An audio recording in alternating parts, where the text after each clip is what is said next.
Agriculture is the production of crops and animals useful to man and industry. This has been an ancient definition of agriculture, and I'm sure you know that right from the basics of agriculture.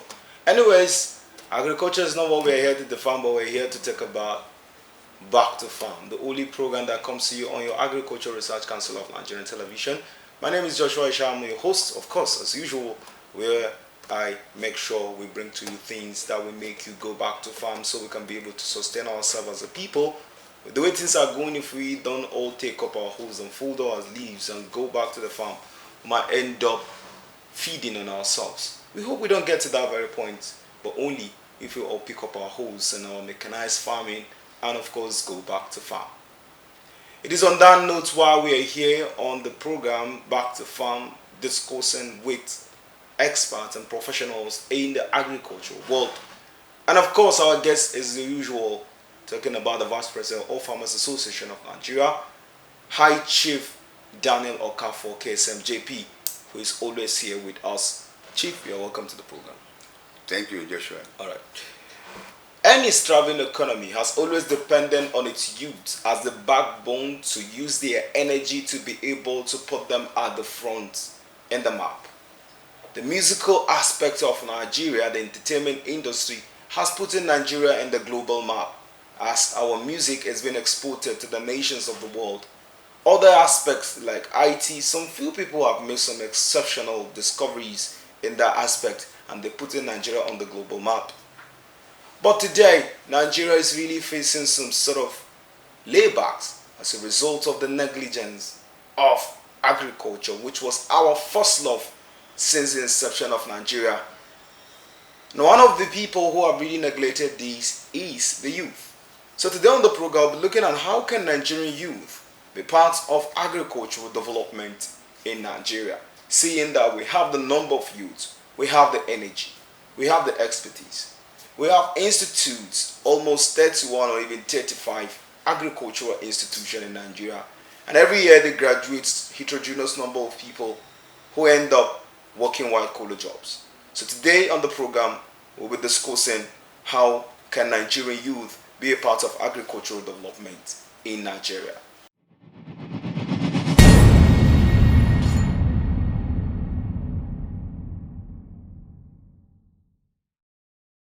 So Chief, from my introduction, of course, to set the pace going, Chief, first of all, let's start by diving into the problem. Why did we leave agriculture in the first place? Really, agriculture, we just left it because of a certain reason, oil boom. After the first attack, mostly in 1977, a lot of people diverted into oil, and there's a lot of money, and for that, see all of them, both the youth, both the old and aged, all of them, men and women, joined to oil business. So, but really, in actual sense, the agriculture in Nigeria, the way it is planned and the way it is moving without youth being engaged, there's a lot of problem there. So youth is the only way solution to agricultural development in this country, in Africa, in the world. Elsewhere in the world, the youths are trained in agriculture. Even if you are not agriculturists, you will be given to engage in one agricultural development or the other, and there are a lot of initiatives. So what is happening in Nigeria is different.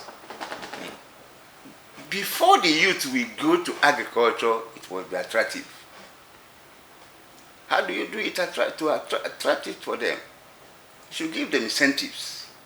You should be allowed to do it the way, using the ICT, using the irrigation, using the tractors, using all this equipment, modern technology. You must train them on that. So we are playing because of that. Many of them youths are going even to overseas. When you go to California, you see many of them. You go to Israel, see of them, many of them. They are Nigerians working in a farm in overseas. They said they are not being cared of. So why are we not trying to do that? So the government in power should look into inward and look into this and know the next level of what to be done and doing it with them. There must be what we call collaboration, cooperation, building of capacities, and mentoring of the youths. Because if they are not sincere to see people like us that we are making money doing this, they will not be happy. They will not engage. So if I tell you that up to today, I will not be giving any money from the bank, I will not be giving anything from the government.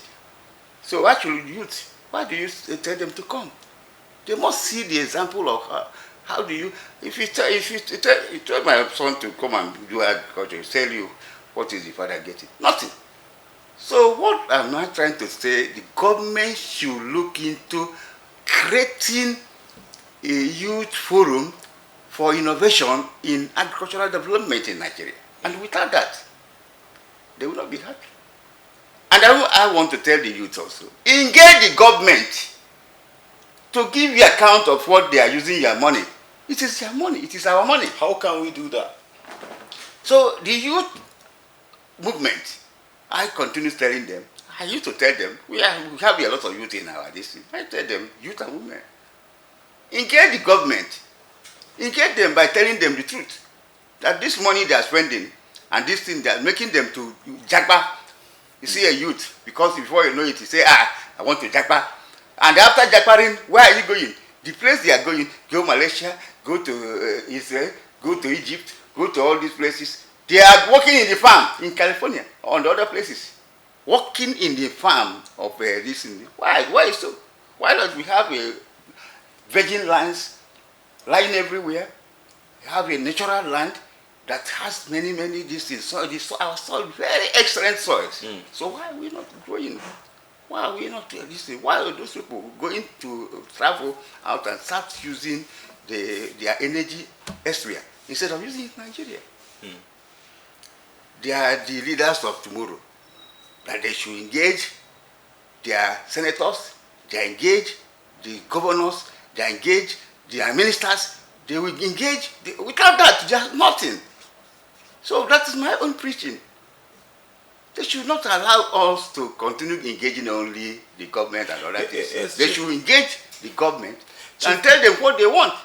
Chief, you just said something that's quite disheartening. Seeing that a PGD holder in Nigeria will tell you that I cannot go into fish farming, I cannot go into maize farming, but he goes abroad and then becomes a taxi driver. You know, becomes even a farmer over there. Why is this narrative so rampant? So, my friend, let me tell you. You see, we must rightly do the right thing so that they can see the benefit of what they are doing. Why are they doing that? Are they the government? Is it our government? What are they doing? What are they doing to make sure that they are happy? Nobody wants to go to overseas to. Let me tell you, if you see the coal there sometimes, it's something. If you have been to overseas, sometimes if you see the coal alone can kill you. But they are managing. I think me. So there's no thing like home. Home is home.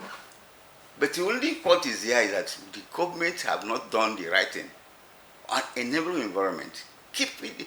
What is it taking?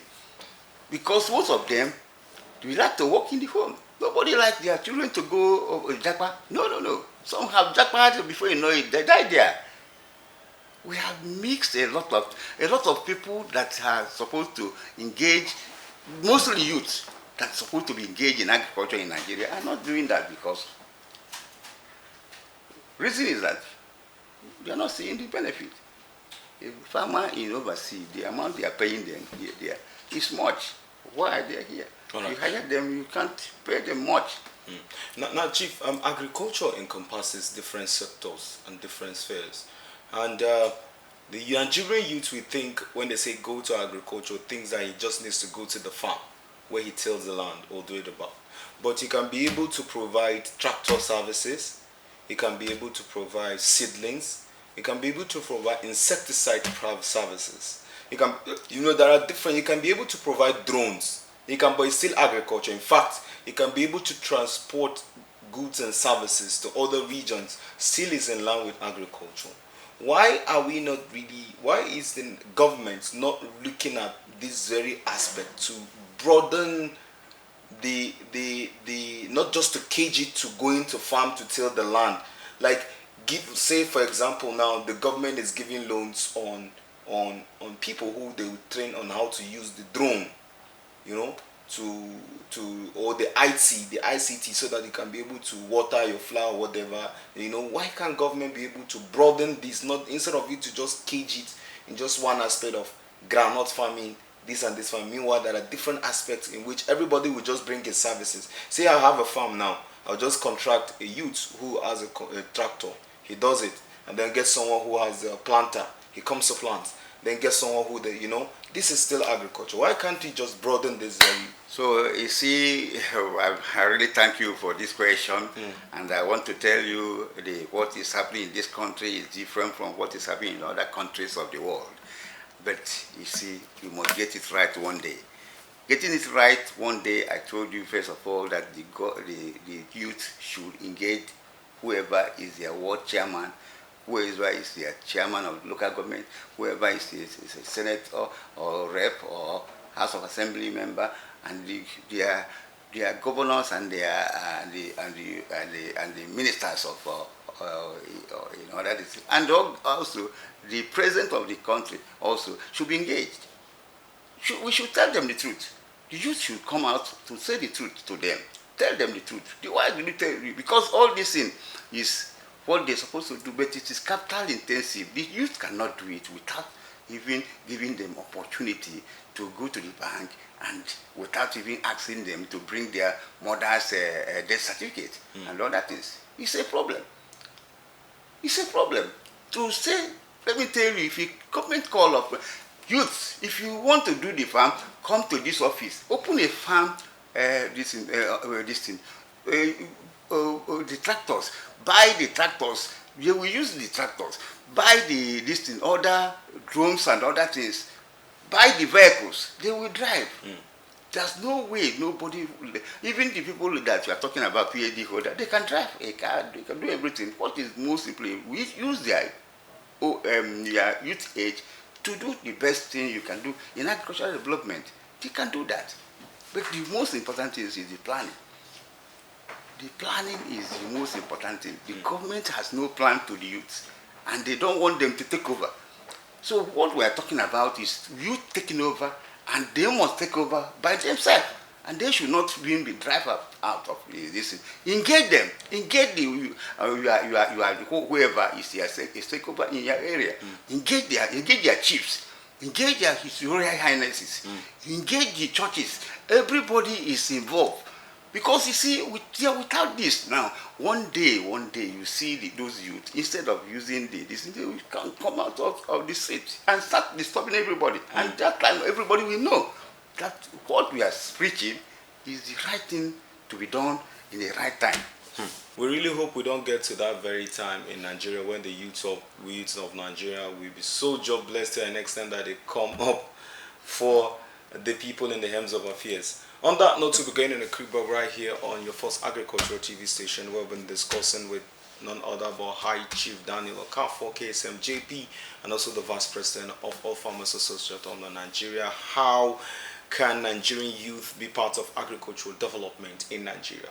When we come back from the break, of course, we'll be talking more on this topic. Stay tuned.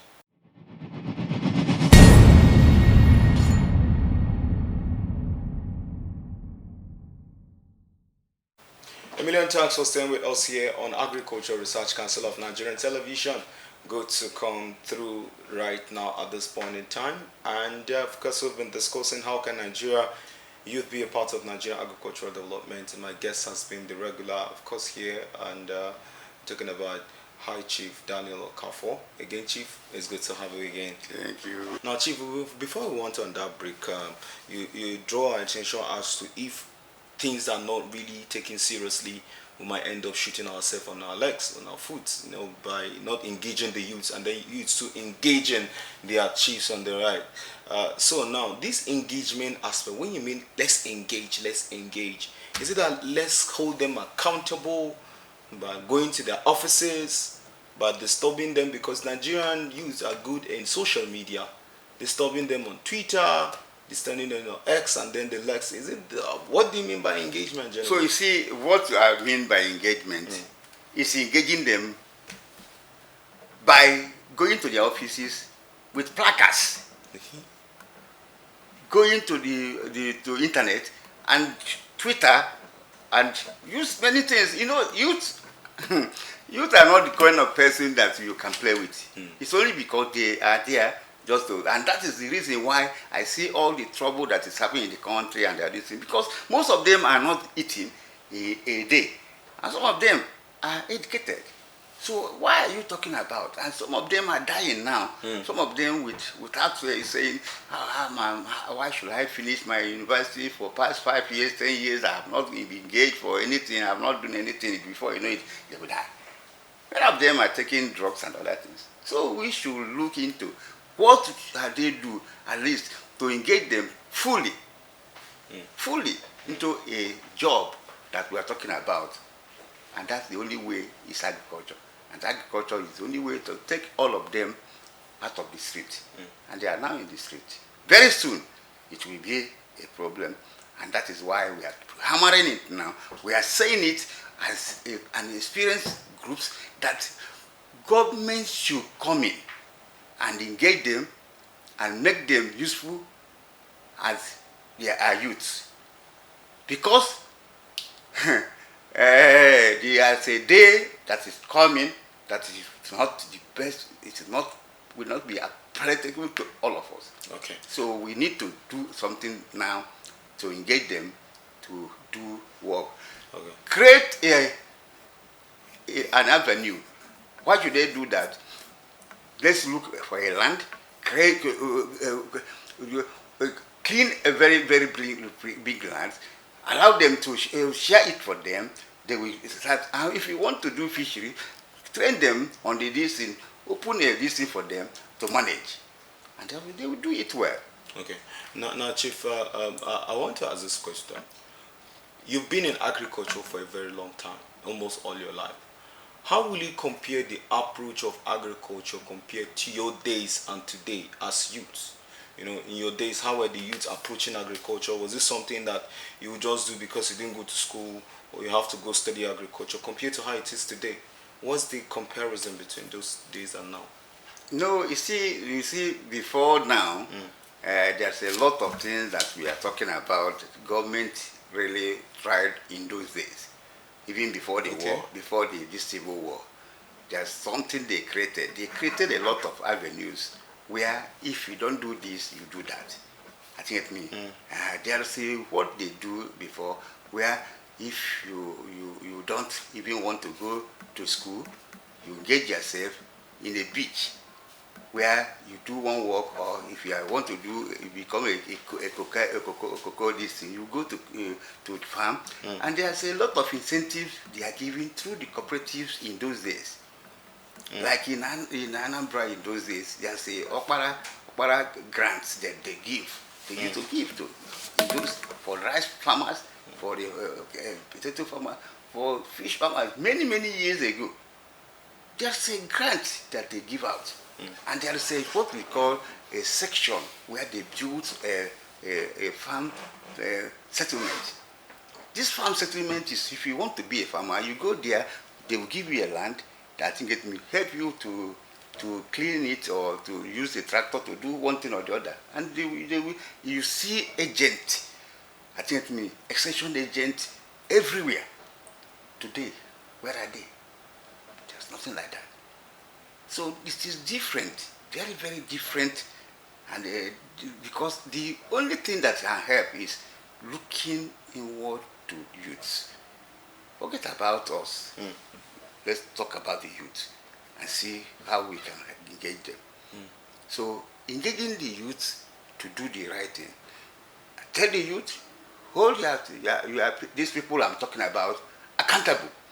They should tell us what is happening with their money. They should say it. Let them not play, because we are playing with their life. All right, Chief. Again, the governments have come out in some cases to say that one of the problems why they cannot be able to get the youth is that they are not coordinated, they are not organized, they are not. They bring religious differences when it comes to issues like this. We've seen where, for example, now if the government wants to give maybe some sort of loans, a particular region says they are actually like the Nigerian youth are not really coordinated, they are not organized. How true is this? I do not believe on what they are saying. Okay. What they are saying is a lie. Okay. The Nigeria are organized, but what is there is that nobody allowed them to come and take over the mantle of this thing. They should be allowed to do, to come. You see, that's the only what I tell the youth. Youth should take over some of the things by themselves. They should not wait. I'm telling you, that's why I said accountability is the major thing. They should hold us, everybody, accountable. Let them come out. Now, if there is a lot of money given to a particular organization and they see that the money is there, they should ask, how do you spend the money? You should give us account of what you spend. Even the government should be hold responsible. These people should hold everybody responsible. Come and give account of what you are spending. And this is the only way to go. I think it will be, because if they use the money accordingly, you see everybody will not go out. No Japa again. Who is going to Japa? Japa for what? If you are making money in Nigeria, you Japa. What are you Japaing? Okay. Your organization, the All Farmers Association of Nigeria, how friendly it is with the Nigerian youth? How are Nigerian youth patronizing your platform? So, like now, we have a youth leader. Okay. We have a youth leader that controls the youths in the whole Nigeria. Each state has youths that organize youths, different youths. Youths have a department in All Farmers. Women has a department in the farmers. We are gender sensitive. We have everything it takes. If the government wants even to reach them, they can reach through the youth leaders of All Farmers or because youth leaders is every state, every local government, every ward, every unit has youth leader in All Farmers. But do they want to do that? They don't want to, because of the kind of corruption that is in the country. It's a corruption. Corruption is something that is, if not, give the opportunity to All Farmers Association of Nigeria to their youth leader, and it must be accountable. They will be accountable, and the things will work. And the government should go around to monitor, because I don't feel without the monitoring and the evaluation of anything, you can't achieve anything. I think it means. But this time around, I told you last time, there's a lot of money spent out to other states on this thing. Up till now, nobody can give account of it. Nobody can give account of it. So we are telling the youth now, take over, engage them, get their listen, and talk to them. They will listen. Okay. So now your last words now to Nigerian youth again, who you just want to tell the way forward as the goal that is lying in agriculture. So I tell them that they should know that this country belongs to all of us, but they are the leaders of tomorrow. That they should engage their leaders. They should engage their reverends in the church. They should engage whoever is in charge of anything here. And they should know that they should look into somebody mentoring them. They should be engaged somewhere so that people should mentor them. And they should know the agriculture is the only way to go that can give them more jobs and create more work, and everybody knows without food you cannot do anything. And again, they should look into using ICT to drive agriculture and develop agriculture in Nigeria. And they should not be japa as a topic of the day. And they should know that whatever they are doing, they should remember that they should be respecting the country's the movement or whatever the country is doing. They should respect the rules and regulations. Okay. Respect the rules and regulation of the country's constitution. These are the last words of none other but High Chief Daniel Okafor, Vice President of Farmers Association of Nigeria. Of course, we've been talking about how can Nigerian youth be able to be a part of agricultural development in the country. My name is Joshua Ishaya. Thank you for being a part of the program. Chief, thank you so much for coming through again. Thank you. See you same time, same station. Thank you. Bye for now. Bye.